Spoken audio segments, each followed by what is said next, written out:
现在我的身后呢，就是多伦多两栋最著名的公寓，叫 Ice Condo， 它离这个海滨很近，而且紧挨着联合车站。据说呢，这边是网红的两座公寓楼，但是呢，很长时间呢，它因为都是短租，所以其实这个里面的人都比较杂。今天呢，我们就从这边出发，就从我左侧的我女儿租的这个公寓呢出发，跟着我女儿到多伦多去逛逛一些 market 等等地方。好，那我们就准备出发吧。现在呢，我们就是离开这个约克街附近我女儿租的房子，准备跟着她呢去一家这边的一个 market， 就是一个市场。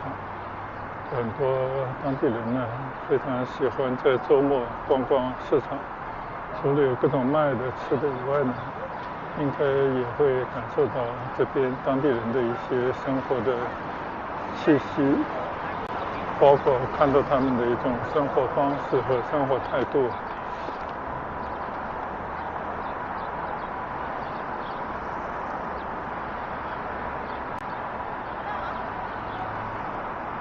这边呢，应该就是算是一个中心地带啊。我们来可以看看那边呢，也有 Scotia Bank Arena， 应该又是一个冰球场。这边可以看看有很多的高楼，应该就是靠近湖滨的比较好的区域。再往前呢，其实就是 CN Tower， 但是被高房子遮住。走在这种时尚的街区或者商业大道上呢，感觉还不错。这代表着多伦多的一种建筑的水准。同时呢，也可以看到这个城市的发展它也是有着某种追求，但是基本上呢，也跟各大城市都差不多。它就是有一些商业或者说大企业的办公场所。之间呢，也会有一些这种商业的设施。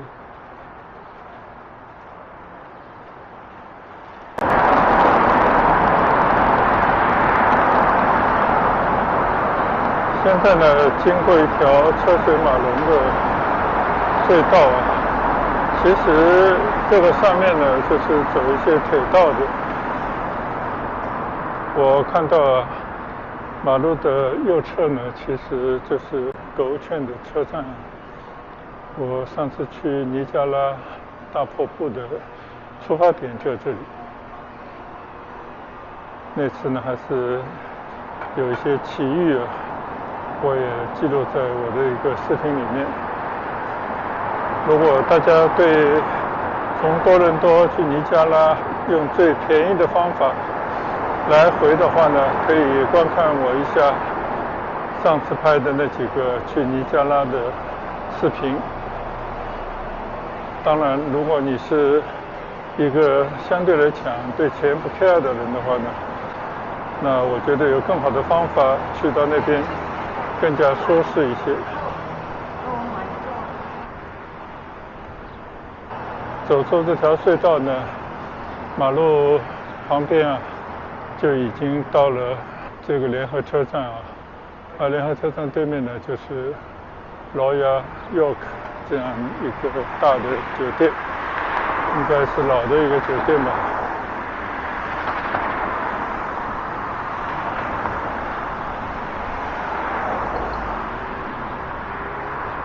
这里呢是我昨天也经过的地方我就不做停留了。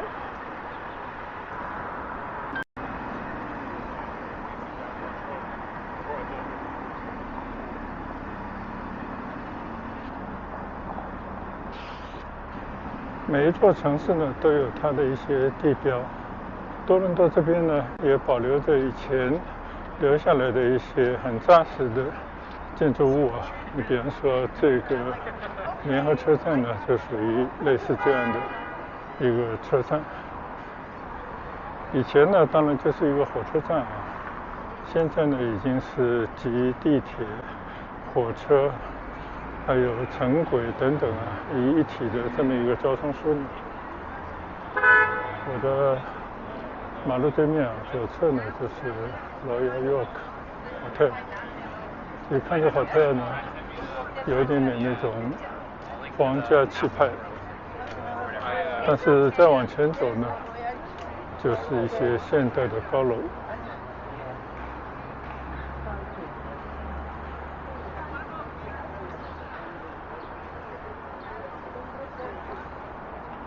我上次呢来到多伦多，就是从机场搭乘了一条快线来到了这边，从这边呢走上街头，怀着一种新鲜感，就在前面的背街走了大概10几分钟，找到我女儿的住所。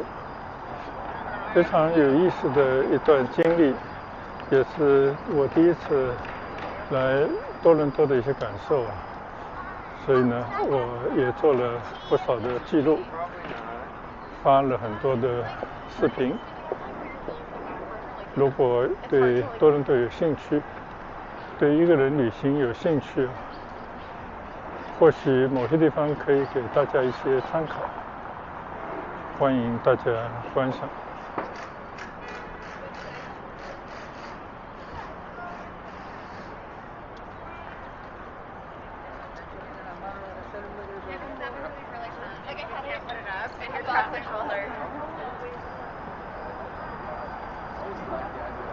在多伦多也好，或者说世界上很多著名的大都市，都会有这样的问题，就是你越是到热闹的地方啊，越是看上去现代化的城区，或者是人流比较旺的地方呢，都会见到很多的流浪汉。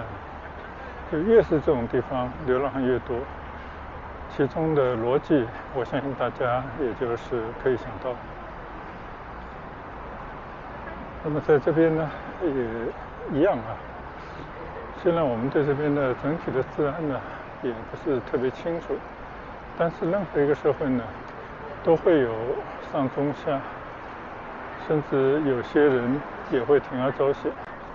所以走在这样的街头，在异国他乡呢，还是要提高一些警惕，还是要环顾一下四周。那么有些人呢，比方说要钱的，那这些人你就无视就好了。但是对于那种街头表演的，那也可以呢，给予一定的关注。但是对于那种有可能打你钱财主意的人呢，要格外的小心。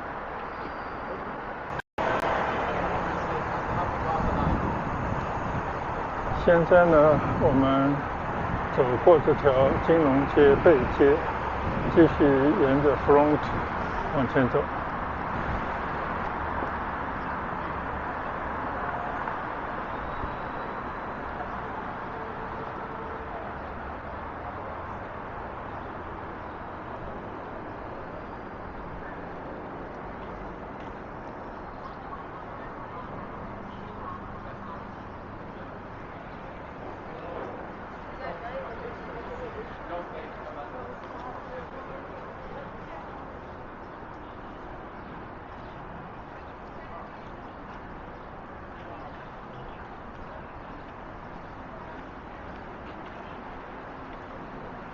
左侧呢，就多伦多的巴士，他们跟地铁等等的是联营的，就你有地铁卡呢，或者就是称之为交通卡的，你就可以随意的来搭乘。而你坐地铁啊，如果要转乘的话呢，其实不要钱的，但是你必须呢上了这样的巴士之后啊，重新再刷一次卡，但是不用担心啊，它不会扣费的。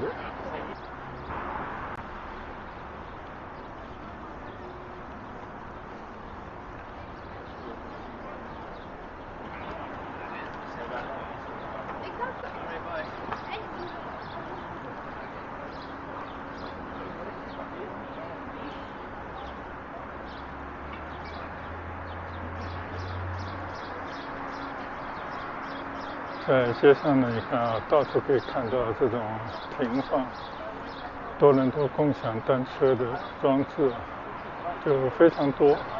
那我相信呢，在市中心就会非常多。所以他说，每半个小时以内，你必须要重新再去开一辆这样的单车，应该也不是难事。但是如果去到郊外的地方呢，恐怕要找一个这样的换单车的地方呢，可能就会不容易。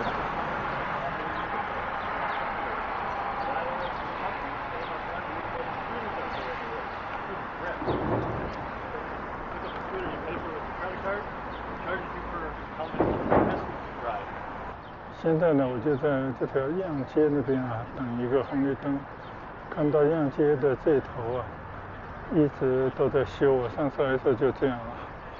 现在我们走过样街，边上呢有一个 Meridian Hall， 应该也是一个美术中心。这边呢称之为这种 hall 的这种，应该叫会馆呢，或者叫什么什么厅，就很多。有很多呢，其实都是供大家在那边参观，比方会举办一些像美术展览、艺术品展览，同时呢，一些私人的或者企业的聚会利用的地方。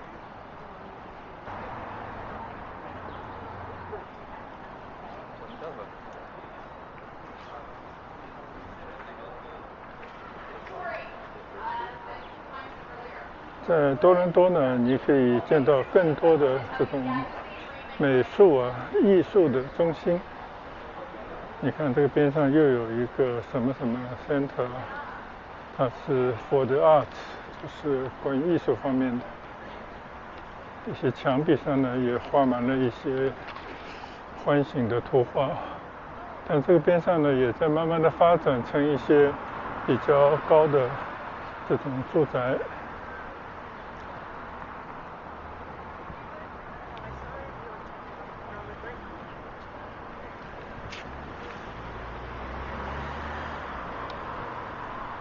所以我相信啊，一座城市经历了上百年以后，它沉淀下来的东西非常之多，不是我们这些外来的人呢，就在这边随意逛几天就能够有所了解。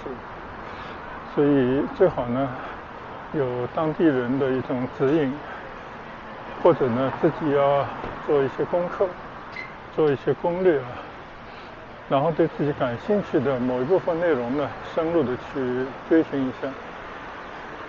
这个边上呢就有一个市民广场，我记得我上次也来走过的，很漂亮的喷泉，很多老百姓呢在这边闲坐，当然更多的可能是遛狗遛娃的，因为今天呢是礼拜天，当然也少不了这些潦倒的人，随便去找一个屋檐下呢就睡一个晚上了。所以这边人呢，对贫富差异啊，对于怎么讲，就是潦倒的人呢，都无感啊。因为有些人呢，可能生活所迫吧，但是也有很多人呢，其实啊，他就是一种自暴自弃，在一个福利相当不错的一个国家里面呢，想不劳而获，什么样的理由可能都有。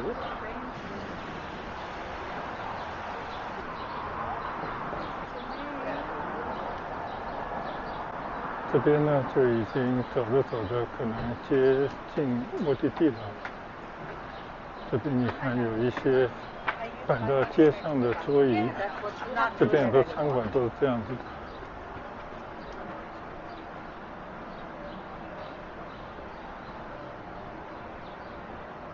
现在呢，我们还在这条 Front Street 上面行走。这边的景象呢，就慢慢的呈现一种多伦多啊，就市民的那种生活的场景啊。你可以看到啊，我的左侧有一个非常高尖顶的，应该是教堂。那这条街就叫 Church， 就是教堂街的意思。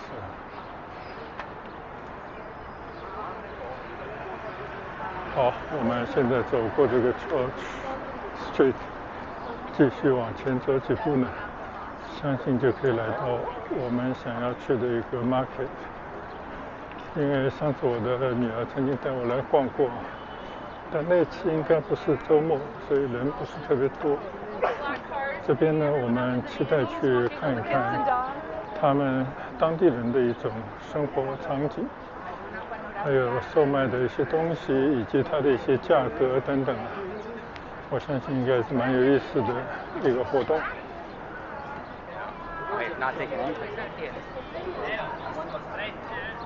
但是呢，我们也听说，就是在这个区域的边上的某些街区呢，并不是一个特别安全的地方。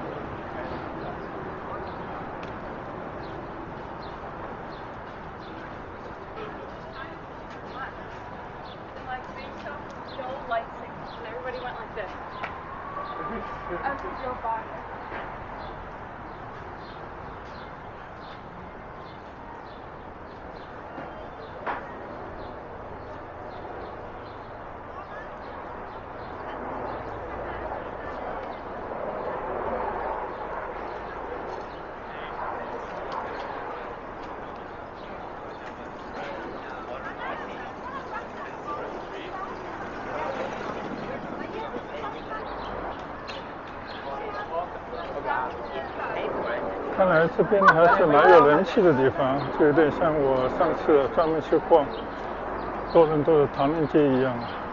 就你看那些建筑呢，稍微有些灰暗或者有些老旧，但是呢，好在那边呢有各种各样的物品、餐馆，就还是会吸引着很多很多人。你像我的眼前呢，已经看到了，就是 St. Lawrence Market， 这个 market 呢，就已经在我眼前了。看到这边人就更多了，相信呢，这边应该是非常好玩的一个地方，所以我们打起精神来，好好的来逛一逛。你看这条街一路下去，这个街上呢就有很多很多的桌椅，就等于说把这些餐馆啊，或者是大家这边闲坐地方都搬到马路上，然后这栋棕色墙、绿色窗的房子呢，想必已经是一个老建筑了。好，我们准备到里面去看看，相信这里边呢可以找到一些当地人喜欢的小吃。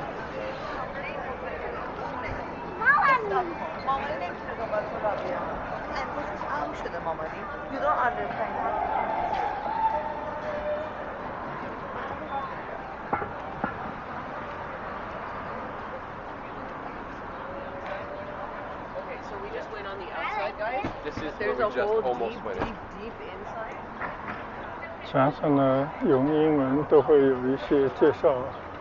我的背后呢就这个 St. Lawrence Market， 应该是它的一个正门的入口，就面向的是 Front Street。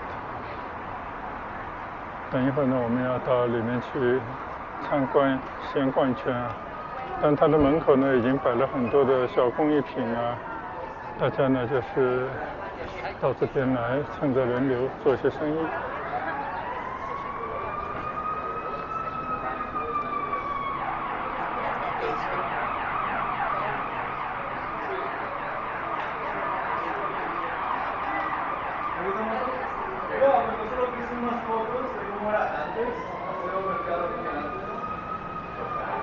现在呢，我们已经进入了这个市场，边上呢就是一家花店，卖水果的。我的右侧呢就是卖一些纪念品、小玩意的。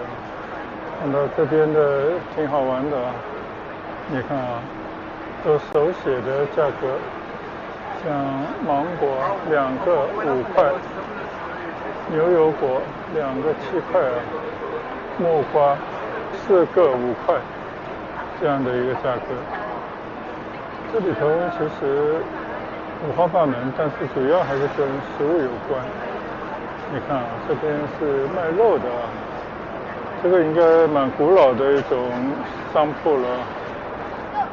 你看啊，这一磅的4块8毛9到6块多，各种各样的肉食，有猪肉、羊肉、牛肉之类。但是看到更多的呢，还是色彩斑斓的这些水果，应该说应有尽有啊。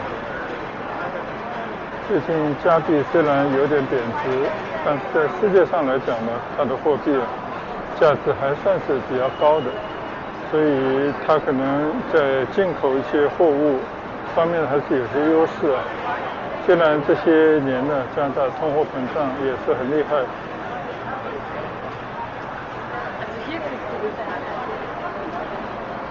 这边可能西方人最爱的食物就是各种的奶酪制品，就我们中国叫气质啊。你看啊，有巨大的一块一块的，也有小小一块一块的。这些奶酪呢，就跟我们卖豆腐似的。还有呢，就是这种腌制的蔬菜、酱菜吧。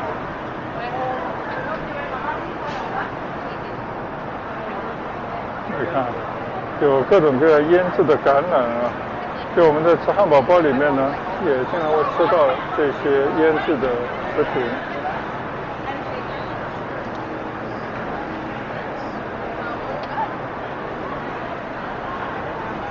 当然，这边还有各种各样的其他的东西卖啊，像一个小超市一样。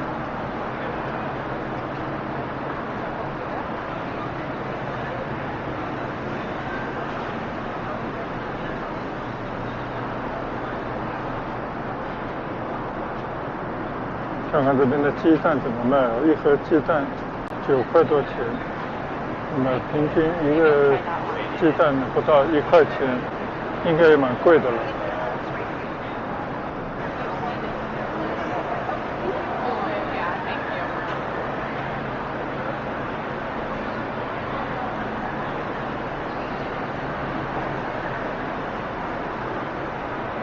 左边呢是一家卖酒的商店，在加拿大的酒是要专门单独专卖的，不是什么店都可以卖酒的。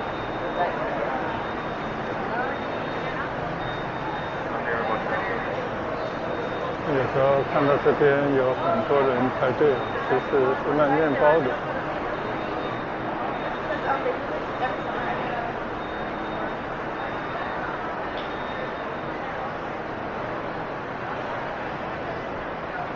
又是卖奶酪制品的，看来这些奶制品呢，在这边啊是老百姓的生活必需品，必须摄取的食物。你可以看看有多少这样的制品啊。当然，这边也会不是实际的卖一些三明治啊，就买了就可以吃的一些食物，有点像我们中国卖快餐那种感觉。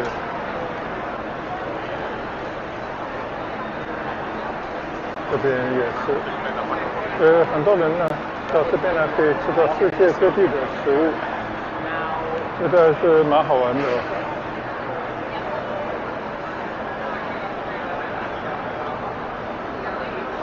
各种三文鱼的制品，这边也有卖大龙虾、螃蟹等等。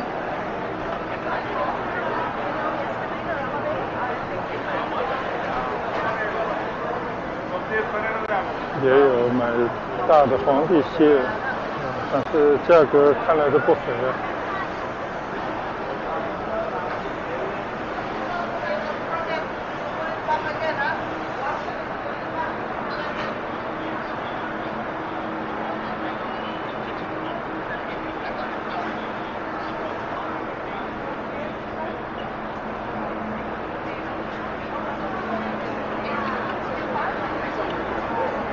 真是寸土寸金的地方啊！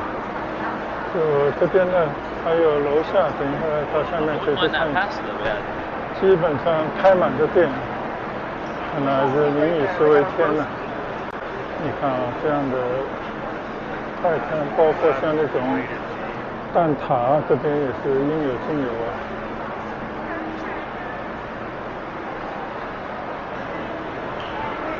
在这个市场里面呢，我看到除了售卖各种食品为主以外呢，就还开了很多的小店啊，当然都是一些快餐吧，就是卖一些已经加工好的食品，面包加一些东西，就可以变成一份份的快餐。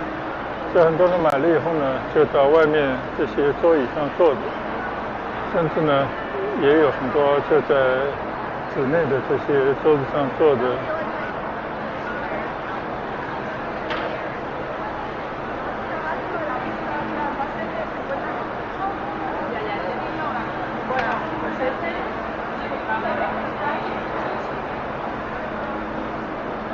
现在呢，我从一个楼梯啊走下去，看看这个市场的底下到底是卖啥的，有卖衣服的，还是卖吃的。从这边呢是可以走到街上去了，一样有卖花，卖各种水果、蔬菜。就只不过呢，我们在欧洲的很多街道上啊，这些店都是开在街道的两侧。这边呢，就把这街道呢就搬到了室内啊，在一个公共的区域，大家呢一次过可以满足各种购物的需要吧。我想这样的市场的概念啊，就跟欧洲的很多的这种广场的 market 应该是一脉相承的，也有各种各样的小吃，有很多小吃呢跟我们中国卖的应该也不相上下。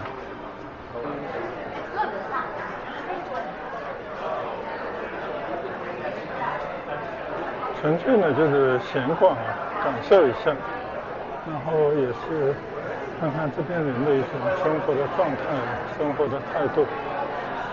其实都是一些普通的食物，就一日三餐嘛，跟老百姓的生活都有关，也没有什么特别高大上的东西，但是呢也非常的可爱，有各种形式，而且变成大家的一种节日里面到这边来逛街、吃东西，接触一下人，吃完了东西呢可以到湖边去散散步，是挺好的一个活动。